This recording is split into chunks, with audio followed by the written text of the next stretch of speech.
check this out. So we're just talking about the grip, Chris. I'm going to bring up a video just to take this a step further. There's a video here of Mr. Tom Watson, who he was quite a great player. And I'm just going to find the 1 second where he starts talking about the grip. Here it is, right here. Watch this. My good friend Jack Nicklaus once said, if you have the proper grip and the proper setup, you can be taught. And I agree with that. Well, let's start with the proper grip. The first thing that goes on the golf club is the left hand. My dad at age 6 put my hands on the golf club, and the first thing he said, son, turn that hand over so you see 2 knuckles in your left hand. Point the V that's formed between your thumb and forefinger right here toward your right shoulder, just like this. The left thumb goes down the right center of the shaft. You see? So in those grips, a lot of people look at the pattern on that club and they think they're supposed to place their thumb within the pattern. But as you can see, as you saw, I should say, when we put your hand on there, your thumb is supposed to be to the right side of the pattern. If they were going to make pattern grips, they would have righty and lefty pattern grips. But instead, they make one pattern and they put them on both clubs. I had no idea that's what that was for. Yeah, it's they put it on the wall. That was just a design. It is a design. It's a design, but some players are using it as a way to kind of know where to put their hand. But the point of this is this. Look, see how his thumb is that way to the side, okay? So now to go over the grip, we're going to do this on the screen over here in front of this camera. Please stand right to my side here, Chris. This is recording us. We're recording live right now. And so the first thing you're going to do here, as you're going to see in a moment, is I'm going to have the leading edge like this straight up, right? And then, as I mentioned, I'm gonna close the crease in my thumb and pointer finger there, and I'm gonna angle that toward my right shoulder, like Mr. Watson said. And you can see here that my thumb is down the right center line, or just right of that center line. Excuse me. At like, let's say 12:30 on a clock face. If this was 12 o'clock, I'm at 12:30, right? And now look where that V is pointing is to this shoulder. Okay. Then when I bring the right hand onto the side, the palm is going to be on the side like this.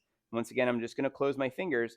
And now my palm is still facing the target because remember the club face and my palm should have some sort of relationship so that when my palm is at the target, the face is pointing at the target.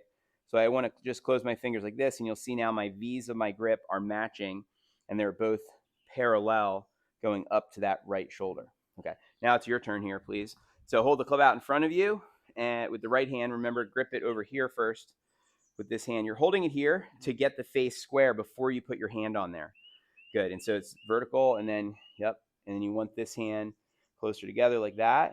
Good. Now let go of the right hand and stay there a second for me. See how that you can see it, right? Can you see how this is toward that shoulder?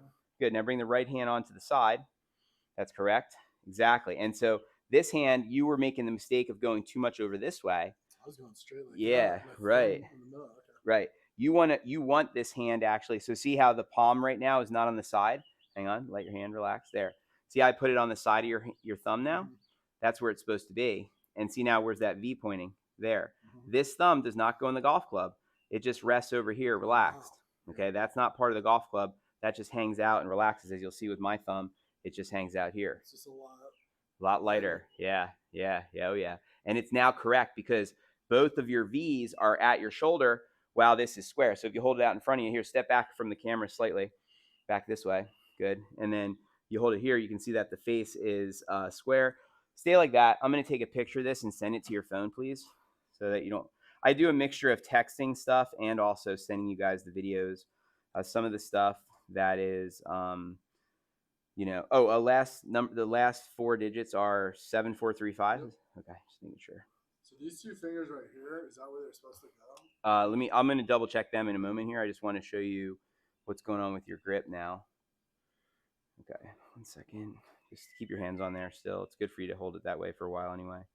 Okay, so you'll see here that this hand is like this, and this hand is going like that. You can already see where the V's starting to create. You see what I'm saying? Yeah. Okay, so I'm going to send that to you. Now, your question about these fingers. Right, so this finger, slide it down onto the club. We have the 2 middle fingers there like that, or the 2, middle finger and your ring finger on there. The pinky, you can either overlap or interlock. Interlock is hooking them. I don't like to hook them. It bothers my fingers. I overlap. So I'll just mess around with that. yeah, fiddle with it, see what you like better. But this is good. Both the V's now. Now from here, like I said, after that, arms over the chest, elbows down like you're giving blood, and let the club hang down from there. Now look at your arm position already. You can relax now. Now watch the TV screen, please, for me just a moment here. If you would, look over here to the TV screen for me, Chris. Look on the right, the left-hand picture. This is where I want you to be more. So you'll see that you have the V's, the left hand V now at the inner shoulder, like Tom Watson suggested. The right hand V is parallel. This is correct. And then on top of it, you can see now that your arms are in the triangle position. Now, this is an important position to understand, and I'm going to give you some background on it right now. There was a guy named Ben Hogan. Not sure if you're familiar about him. He was a great player, one of my favorites to follow. He had this picture in his book of the arms like this, right? Okay, so then you'll see that the inner arms picture he has, which is this. He says that the left elbow points to the left hip and the right elbow points to the right hip. So if the elbows are pointing at the hips, your elbows are then where? Down, okay? And so you'll see that in the drawing, how we see the inner part of his arms like he's giving blood, right? And so you'll see somebody who does that even more than me today would be Bryson DeChambeau, right? I mean, that guy, he's doing this a lot, front view, right? Where he definitely is setting up with a triangle arms. I mean, this guy's bombing it, right? But he's not alone. I mean, Tiger Woods front view, right? He also would set up at the setup position. He'd have his arms, like that with the elbows facing down. One of the key parts of this is also then getting your arms so that you have your triceps resting on your pectoral muscle. If your arms are on the side, as you'll find, you'll get trapped in your backswing. I was just messing around with that last